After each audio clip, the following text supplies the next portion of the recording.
yan. Basta dire-diretso Edit mo nga mo. Kabaming stick ba ate ang makain? Huwag ka muna magsabi ng mga secret.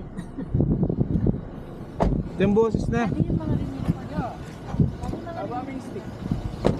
Kenny na ka mag-CR, oh. Nga, Kenny, oh.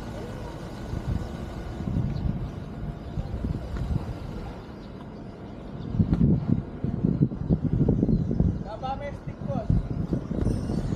Sige, baka sa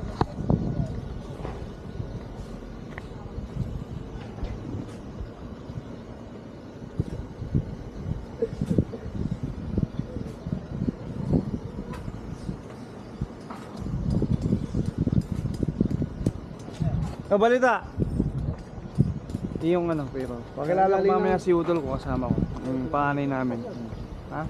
Nag-CR na. Diyan, oh. Nagsulok-sulok dyan. Makakasama natin yan sa ano, sa operations. Kakauwi lang niya galing abroad. Dito na. Balita. Next week kayo na muna yung mga bakal. Oo sir, kasi yung in-order mo bakal lang sir, dito parang dito lang yun, ito unang Ah, okay. Nabuto ko nag-tweet yan. Oh, sige, sige. Sige. Ang tatangkad na pala ng mga poste. Sa picture kasi parang pag tinignan mo maliliit. Ha? Ay, Hindi ko nakaan. Gusto ko, baka magbuhat ulit siguro ako dito. Kaya napahabol ko ng retaining wall, dalawang buo.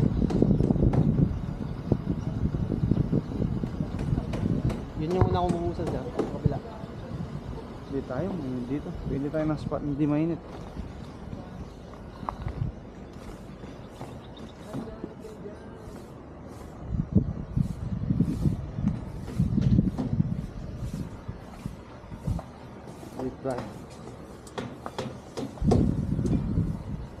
Sa pundasyon tapos na, no?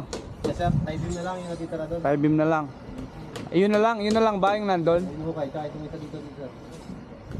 Dito.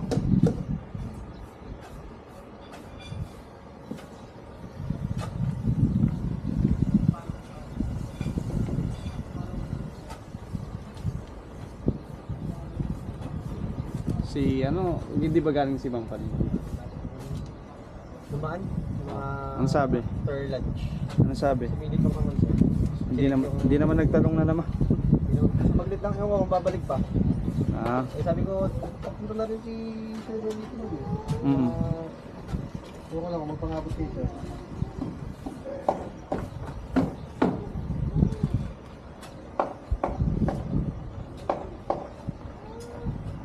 Sa Pinolik, okay lang tayo. Wala pa tayong kailangan. Kasi 60 na yung deliver natin. Tama-tama lang, iaangat ko na lang yun eh. Kaya hindi natin makagpumulong yun. Si Engineer Gerd, utol ko, kuya ko si Burley. Makakasama natin yan sa ano, sa lahat, sa tutulungan tayo dito. Boss, hindi ko ano, pakialaman.